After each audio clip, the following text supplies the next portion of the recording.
오랜 기다림 끝에 이룬 사제의 꿈. 온 마음을 다해 사람들의 곁으로 다가가는 치열한 사목으로 꽃을 피웠습니다. 사제가 있어야 할 곳은 어디인지, 그리고 또 어떤 존재로 살아가야 하는지 끊임없이 고민하며 살아온 시간들. 오늘도 그 길 위에 서 계신 김한기 시몬 신부님과 이야기 나눠보도록 하겠습니다. 신부님께서는 본당 사목뿐만 아니라 사목국장으로 교구 전반의 일들을 또 맡아서 하셨습니다. 그러다가 미국으로 교포 사목을 떠나시게 되시는데요. 어느 곳으로 가신 거죠? 미국의 롱아일랜드 그레이트넥, 그 이름은 성당 이름은 그레이트넥 생알라우시스 처치인데요. 네. 그 뉴욕으로 간 거죠. 맞아. 당시에는 한국 교회의 위상이 지금과는 많이 달랐을 것 같은데 신부님께서 경험하신 교포들의 상황은 어땠는지, 또 어떤 부분을 우리 신부님께서 채워주려고 하셨는지 궁금합니다.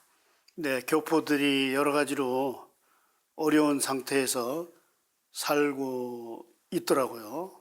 그분들이 한국에서는 다 인류대학도 나오고 다 이렇게 잘 살다가 아무래도 외국 그 남의 나라 문화에 가서 살고 영어도 해야 되고 여러 가지 하니까 굉장히 힘든 그런 삶을 살고 있는 것을 봤어요. 뭐 굉장히 어렵게 사는 걸 보면서 이분들이 그 신앙생활을 잘 할 수 있도록 우리가 도와야 되겠다. 그래서 제가 가서 이제 하루하루 있으면서 이제 그 파악도 하고 그것도 방문도 해보고 사람들 만나고 이렇게 했었죠. 또 2000년 대희년 때 김수환 주기영님 초청 순교자 현역 미사가 있었다고 들었습니다. 네, 그 당시에 제가 2000년 대희년을 맞이해서 우리가 뭔가 좀 보람 있는 일을 해야 되겠다. 신부들이 함께 회의를 하면서 결정을 받죠.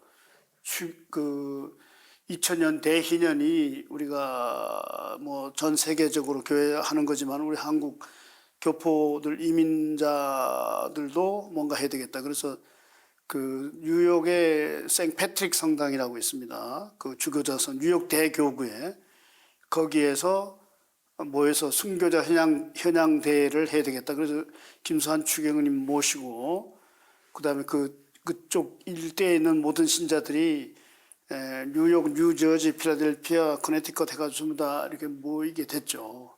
그래서 거기서 그 미사를 하고 그 행사의 일환으로도 그 우리 종교인들을 여러 우리 천주교, 불교, 개신교 뭐 여러 종교인들이 비록 그 종파는 서로 다르지만은 주교님 워낙 또 존경받으시는 분이고 하나 될 수 있는 거니까 같이 모여서 말씀도 듣고 얘기도 할 수 있는 그런 좋은 시간을 가졌습니다. 네.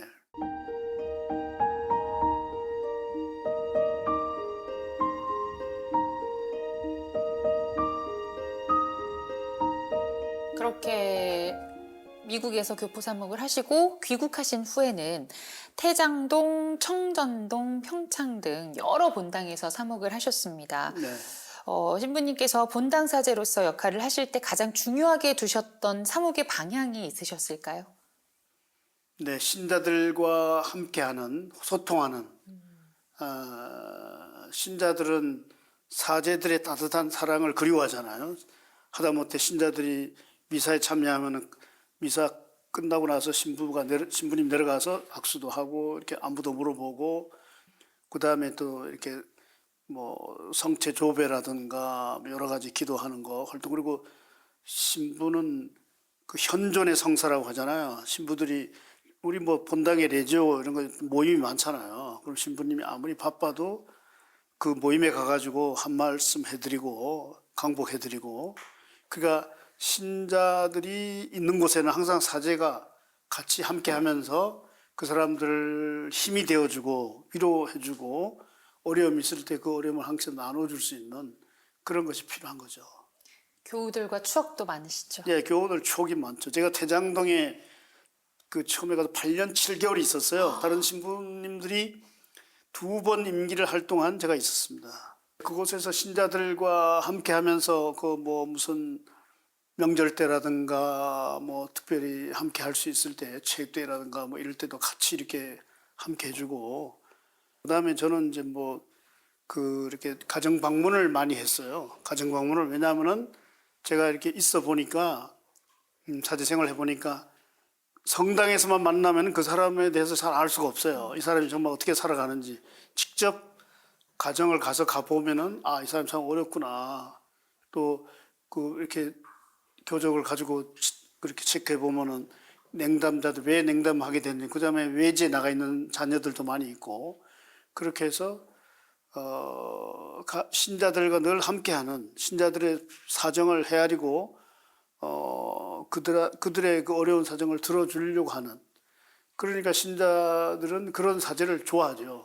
기도해주고 축복해주고 함께 했을 때 그분들은 굉장히 큰 기쁨을 느낍니다. 저 또한 그랬어요. 네. 당시에 한국의 외국인 노동자나 결혼 이민자가 급증할 때였다고 들었습니다. 신부님께서 어떤 도움이 가장 시급하다라고 생각을 하셨을까요? 제가 2003년에 미국에서 귀국하니까 이제 대장동으로 왔거든요. 그 당시에 우리 한국 교회가 외국 사람들에 관심을 많이 가지고 있을 때 그때 아마 강울 주교님이 이주 사목위원회라는 것이 생겼습니다. 각 교구마다. 그래서 아마 제가 외국 생활을 오래 해서 그런지 모르겠는데 주교님이 이주 사목위원회 위원장으로 임명을 하셨어요. 그래가지고 우선 그 간사를 제가 좀 선임을 해가지고 외국인 노동자가 많았습니다. 지금도 많지만은. 그래서 외국인 노동자를 좀 파악하고 방문도 하고, 그다음에 그 체불 임금 이런 거 있잖아요. 그다음에 그 외국 사람들이 불공평하게 제대로 대우받지 못하는 그런 것도 있었어요. 그런 것도 가가지고 우리가 전부 다 확인하고 했죠. 그래서 그 사람들, 그리고 이제 그 당시에 영어 미사를 또 신설했습니다. 왜냐하면 그 사람들이 한국말 모르잖아요. 한국말 그 영어 미사를 해가지고 봉사자들 동원해가지고 막 이런 거 좀 봉사하고, 그렇게 해서 이제 외국인 노동자를 먼저 이렇게 하다가 그다음에 그 결혼한 이민자 여성이 또 많잖아요. 이민자 여성이 많으니까 그 사람들을 위해서 뭘 먼저 했냐면, 제가 이렇게 돌이켜 보니까 한국말을 배우는 것이 가장 시급한 그 일이었어요. 그 사람들이 여성들이 돈 벌기 위해서 직장으로 가는 것보다는. 그래서 그 한국어 학교를 신설했습니다. 그래서 그 대장성당 2층에 그 교육관이 2층에 거기다 해가지고 이제 한국어 반을 신설해가지고 그 사람들을 모집해서 이제 이렇게 한국어를 정기적으로 일주일에 한 번씩 꼭 가르치고, 그 다음에 이제 외국인 여성들, 결혼 이민자 여성, 또 결혼 이민자 여성들이 또 여러 가지로 남편으로부터, 왜 한국 나이 드신 남편으로부터 불공정하게 그 가정 폭력도 있고 여러 가지 어려움이 있더라고요.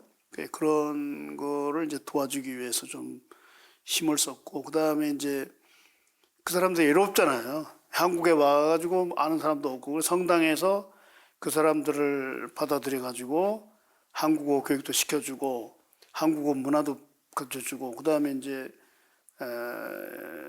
여름에는 버스를 대절해가지고 바닷가에 가서 수영도 하고, 그 다음에 이제 크리스마스 때는 크리스마스 축제도 하고, 그 다음에 또 그 구정이나 설 이럴 때는 추석 때 이럴 때는 또 큰 어떤 홀을 빌려가지고 파티도 해주고, 그렇게 해서 굉장히 아주 재밌게 잘 지냈습니다. 또 하나는 이제 그 민족화해위원회라는 게 있습니다. 지금도 있어요. 그게.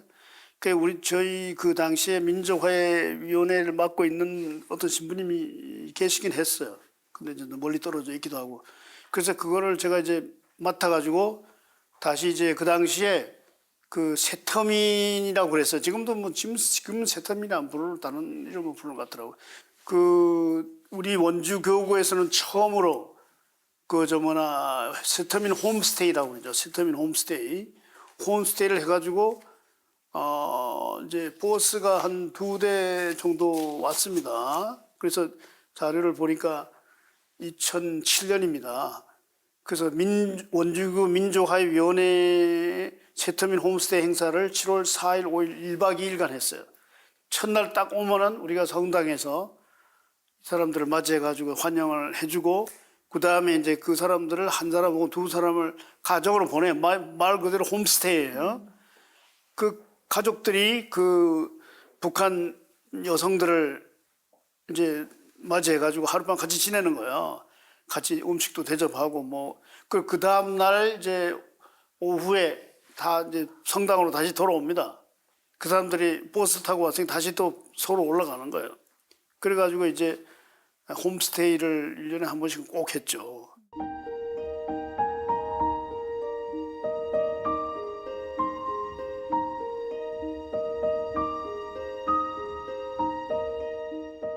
은퇴를 앞두시고 큰 결심을 하시죠. 잠비아 선교사제로 떠나게 되시는데 당시의 신부님 연세가 만 64세였다고 네, 들었습니다. 그때 사실 편안하게 지내시다가 은퇴를 하는 게 일반적인 수순이라고 생각할 수 있는데 어떻게 잠비아 선교사제로 떠나실 생각을 네, 하셨는지. 제가 사무국장으로 있을 때 이제 미국 가기 전에 이제 사복에서 있다가 93년에 원주에 왔거든요. 지주교님 그해 돌아가셨죠. 3월 10일에 돌아가셨는데 그 이제 그 후임 두 번째 주교님 김지석 야고보 주교님이 은퇴하셨지만은 그 주교님의 어느 날 제가 말씀을 드렸어요. 주교님, 우리가 미국에나 뭐 다른데 우리는 주로 미국에 많이 가 있어요. 미국, 캐나다 이런 데 교포들을 신자들을 돌보는 것도 좋지만은 그렇지 않은 원주민 사목을 좀 하면 어떻겠습니까? 내가 제안을 했어요. 그 주교님이 가만히 들으시더니 물론 그 뜻은 좋지만은 우리 교구는 가난한 교구다. 그 선교사를 보내면은 후원을 많이 해줘야 되는데 후원을 하기 어렵다는 거야. 그 사실은 주교님 솔직한 답변이죠. 그래서 내가 더 이상 무슨 말씀을 할 수가 없겠더라고요. 그래서 그러고 있다가 저는 이제 미국을 자원했죠. 그래서 거기에서 잘 이제 생활을 하고 돌아와서 이제 태장동에서 8년 7개월 있다가 청전동 5년 있었어요.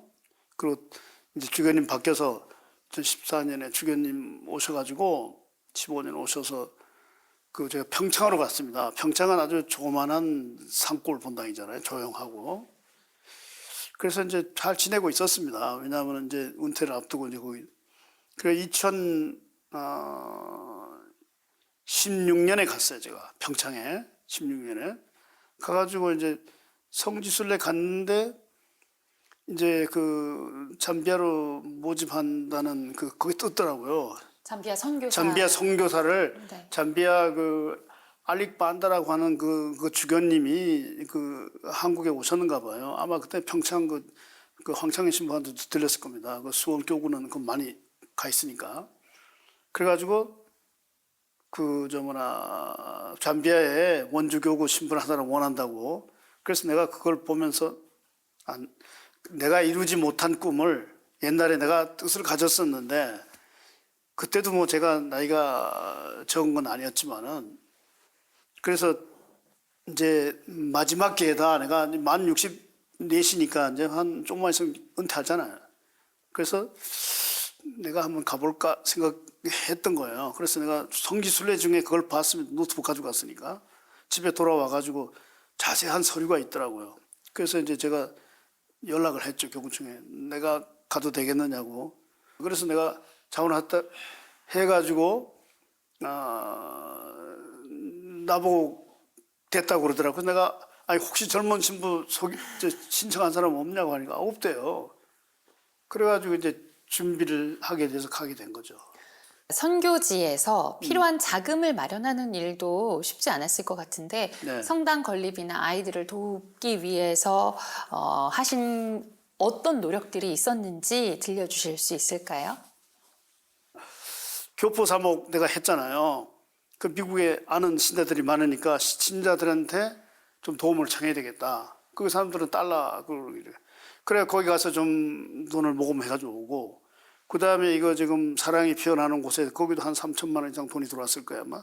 돈이 들어와가지고 그걸 해가지고 처음 맨 먼저 내가 가보니까 그 공소, 물론 이제 그 공소가 본당으로 승격된 곳입니다. 은대께라고 하는 거예요. 은대께 성당, 은대께라는 것은 공황이란 뜻이에요.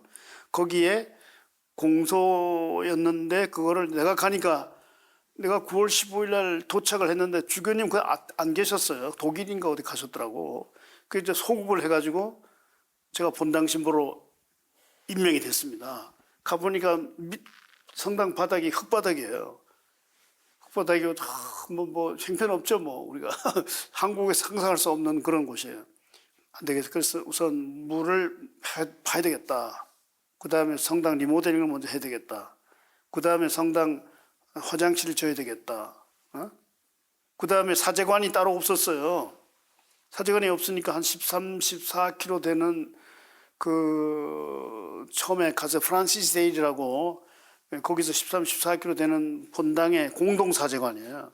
그 사제관이 굉장히 낡았죠. 뭐 제대로. 그래서 이제 거기서 매일같이 그것도 그 잠비아에서는 보니까 미사를 아침에 합니다. 새벽 6시에 해요. 그럼 거기서 차 타고 오려고 하면은 시간이 걸리잖아요. 나도 아침에 4시쯤 일어나가지고 뭐 이렇게 준비하고 기도하고 뭐 이렇게. 그래서 사제관을 지어야 되겠구나.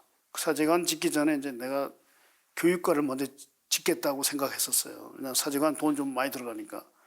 그래서 순서를 바꿔가지고 사제관을 먼저 짓고, 그 다음에 이제 교육관을 짓고, 교육관은 2021년에 김대건 탄생 200주년을 기념해서 교육관을 지었어요. 교육관 안에 본당 신부 사무실도 있고, 그 다음에 회의실, 그래가지고, 제가 이제 휴가를 왔죠. 휴가를 왔는데, 아무튼, 이 돈이라는 것이 하느님이 필요로 하는 것에 반드시 도움을 주셔요. 그 많은 분들이 얘기하지만, 자, 그리고 이제, 마지막에 이제 2021년이면은 이제 곧 1년 남은 거예요, 제가. 1년 남았는데, 지금 로마에 있는 제 보호자 신부가 있었어요.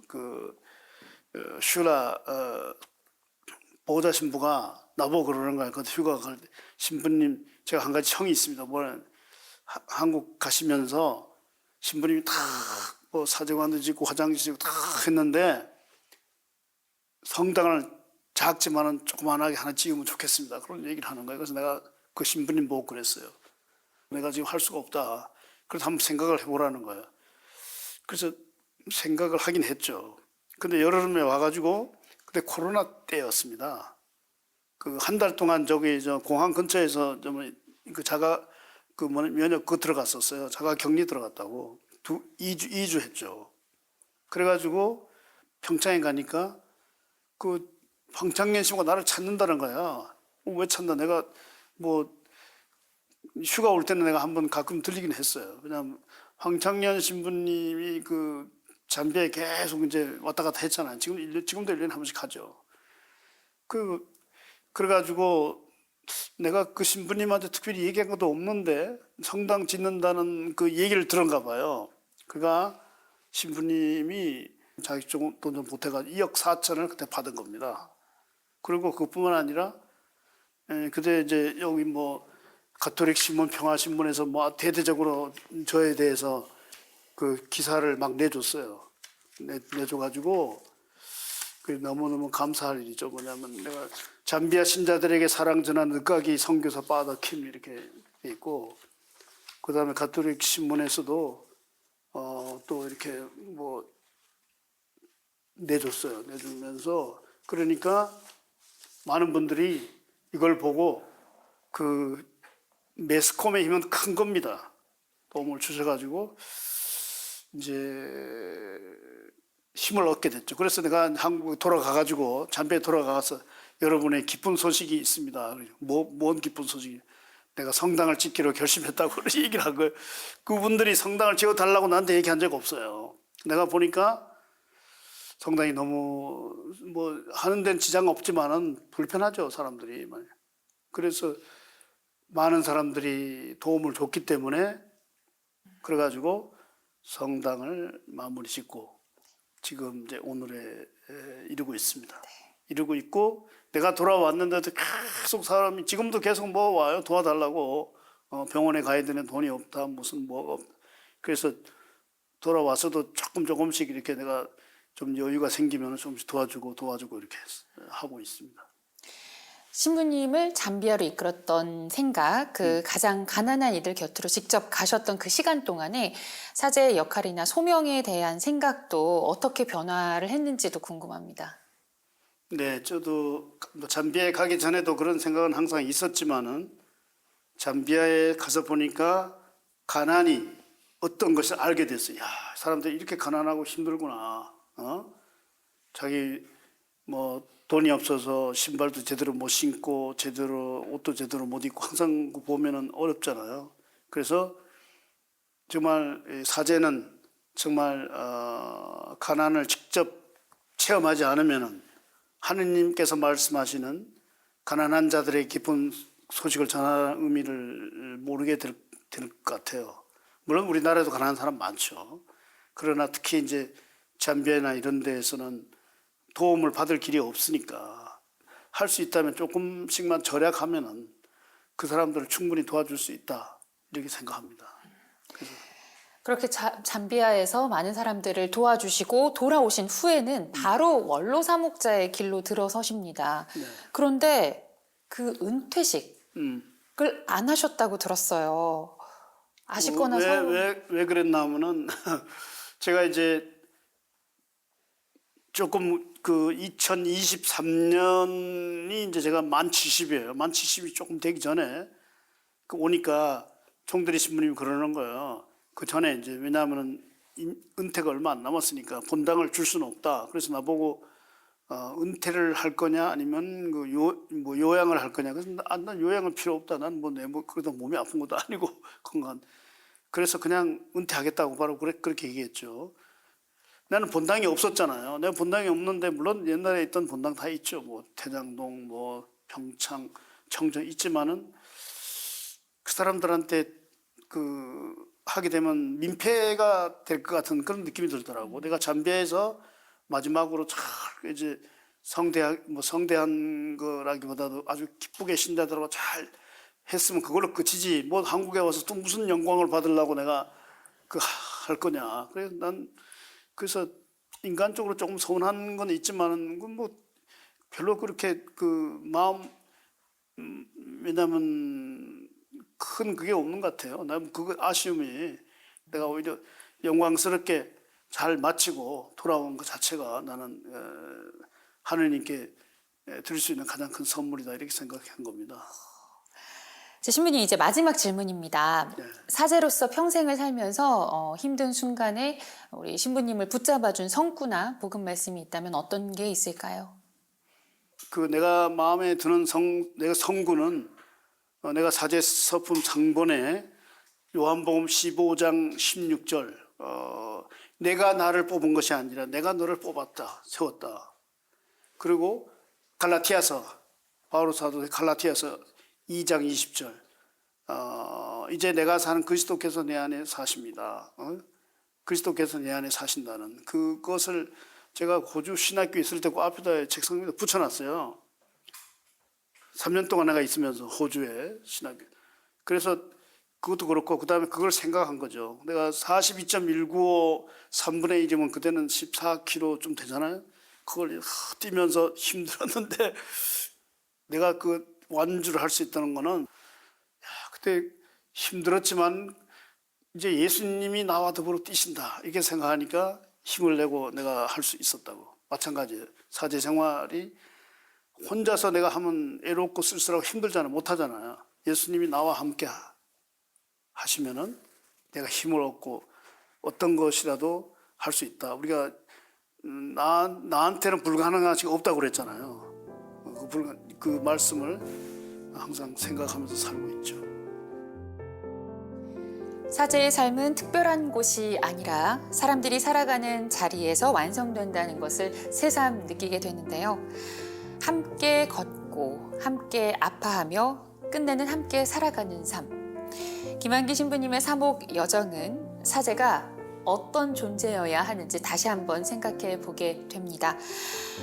오늘 귀한 말씀 고맙습니다, 신부님. 감사합니다. 앞으로도 신부님의 여정에 응원하고 기도하도록 하겠습니다. 네, 감사합니다. 열심히 하도록 노력하겠습니다. 원주교구 김한기 시몬 신부님과 함께한 님 따라 한평생, 오늘은 여기까지입니다. 시청해주신 여러분 고맙습니다.